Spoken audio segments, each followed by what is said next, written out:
Our panel for this afternoon is Mr. Darius Lim and Mr. Mark Chen, who are from the Ministry of Finance, as well as Ms. Yeo Wen Shan, who is a member of our Debate Association Singapore. Each speaker has 5 minutes.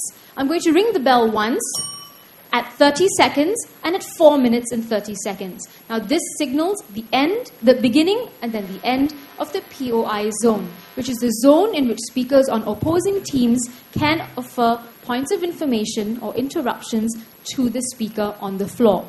Once you've passed 4 minutes and 30 seconds, you cannot offer a point of information. I'm going to ring the bell twice at 5 minutes, which is when your speech really should be ending. And anything over 5 minutes and 30 seconds will earn you a continuous, annoying, pealing ringing of the bell until you sit down. To start us out, I call on Amrit of Victoria Secondary School to open the case for Proposition Team 1. In the world we live in today, we are filled with problems from minor ones to major ones. But one of the main difficulties in the world that we live in today is the difficulty of living with a small sum of money or with negligence of yourself. In the world we live in, we have that problem. The elderly in our world today and in Singapore society are neglected. We need to care for them more. And today, we as the proposition team will prove to you why we should care about them more. Firstly, on to definitions. The first one is of the elderly, which we believe are of 60 years and above. And we take the young to be below 14 years of age. Our policy for today is to fund the MCYS board.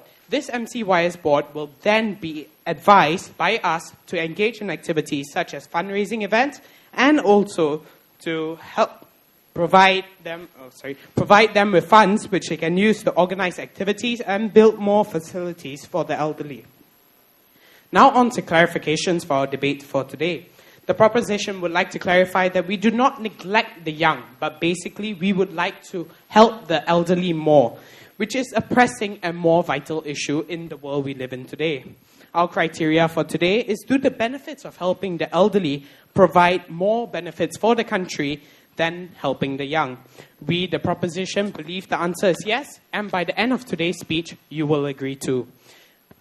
Now on to my substantives for today. Firstly, I have 2 substantives for today. The first one about how the elderly are being treated right now, and the second one about how can the elderly benefit society. Now on to my first point about how the elderly are being treated right now. Firstly, in a country like Singapore, we would think that everyone has long, happy, useful, and blissful lives. But that is something that we, as a country like Singapore, we cannot just feel to think. We must make sure. I ask you today, do you think that every country or every first world country in this world every elderly is given a chance to live?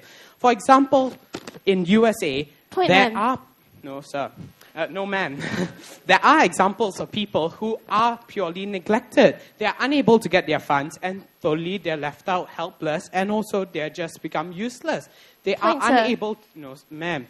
They are unable to get the funds. They are unable to get the support. They are unable to get people to help them. And in Singapore, while we paint this big picture of helping the elderly, we must clear out the small, minor details to make this big picture as fine as it can be. We need to clear out these cases of negligence. This is how the elderly are treated right now in Singapore. They aren't being given the chance to have a right. At times, we are unable to give them all the points. No, ma'am. We are unable to give them all that we can, which we must seriously look at. As of July 2008, USA's population was 333,824,640 people, which is so much more greater than our 4,600,000 population. This just shows that how it is different in the context. And the loss of life in Singapore is so much more costly, especially in the environment that we live in today, is the aging population. This kind of population is one where we need to rely on the elderly for support to help our population and our society grow. By neglecting the elderly or by helping them more, we can provide more benefits for ourselves. As I asked you, no ma'am, if we don't help the elderly, how do you expect them to help us? Now on to my next point about how the elderly benefit society. Yes, again, you may ask, how do they? And my simple answer is that they help us in many different ways, which are different and imaginative. For example, Our minister mentor, Lee Kuan Yew, he is one of the shining good examples of an elderly person of no matter what his age is, he still helps our society. Yes, he is given a very good chance of having the important role in this world or in our society of minister mentor. And that is the problem with our society. We are not giving everyone a chance to be able to go out there and give a speech or to tell what they really feel our society should be. All of these elderly provide us with useful years of valuable help and useful information. These kind of things will help our society. Another example of a politician is Jayaratnam. He was a person who, no matter how old or weak he became, he still had the determination to fight for what he felt right. This added political diversity into Singapore. This is just another example of how we can help. If we give the elderly more chance, we can add more political diversity into Singapore. Talking about determination, there's one last group of people I would like to talk about today, which is the lifelong learners. Basically, what they do is that these people are given awards yearly. These people are shown as determined people to always help our society. These are the kind of values we need to instill in our young of today. If we don't help the elderly, we cannot benefit from them. And if we don't provide more funds for the elderly and thus take precedence of them over the young, we cannot breach all these values and get them for ourselves, for our society and for our future. Therefore, I end my speech with one final statement. Help the elderly and benefit us all. Thank you. I now call Joy of Cedar Secondary School to begin the attack from the opposition. Good afternoon, everyone. Okay, I hope everyone can hear me. Because before I begin my case proper, I have quite a few rebuttals to deal with. First of all, I'll categorize them into two different issues of contention. First of all, it's going to be how they have misportrayed how the elderly are today. Second of all, on definitions. And let's just include one more tier on how the benefits that they have stated are not actually tangible benefits and they can't be accounted for in real life today. Now, moving on to my first point of contention on the definitions that they have set today. Now, today they have put forth to us that they're going to make the elderly today 60 years old and above, and the youth 14 years old and above. But I put it to you, what about the rest of society? Surely this issue of the elderly and the young includes the whole society at large. Now, if we are going to categorize it like this, as 14 years old as youth, what about the rest of the so-called youth? What about 20-year-old people? Are they going to be considered middle-aged? And second of all, shouldn't middle-aged people be included in this debate? Because ultimately, middle-aged people are the people who are working today, are the people who are included in the workforce, and are the people who will be taking care of the youth today. Now, moving on to my second point of contention on how they have misportrayed the benefits that the elderly bring to us today. Now, they have told us that elderly are not given a chance in today's society. They are not given a chance in Singaporean society, and that the help that they give us is valuable. Now, first of all, what kind of help is this? They have not properly stated what kind of help this is, and is this help even tangible? Because right now, what the opposition is seeing is that the help brought to the table by the elderly is intangible help. This help cannot be categorized. It cannot be proven to be tangible. They give us moral support and other stuff like that. But in today's society, we see that there's a need for tangible help to be brought to the table, and this tangible help will be given to us through youth. And moving on to my third point of contention on how they have misportrayed the elderly today. Now they tell us the elderly have small sums of money. They're going to be living in slums and stuff like that. But we put to you that the elderly have been living for far longer than youth, and the elderly have had the opportunity to amass the amount of wealth they already have. And plus, in Singapore, we have so many different schemes like MediSave, like MediFund, all these different schemes that are proven, that are given that contributed towards the elderly today. And so, therefore, currently, no, thank you, ma'am.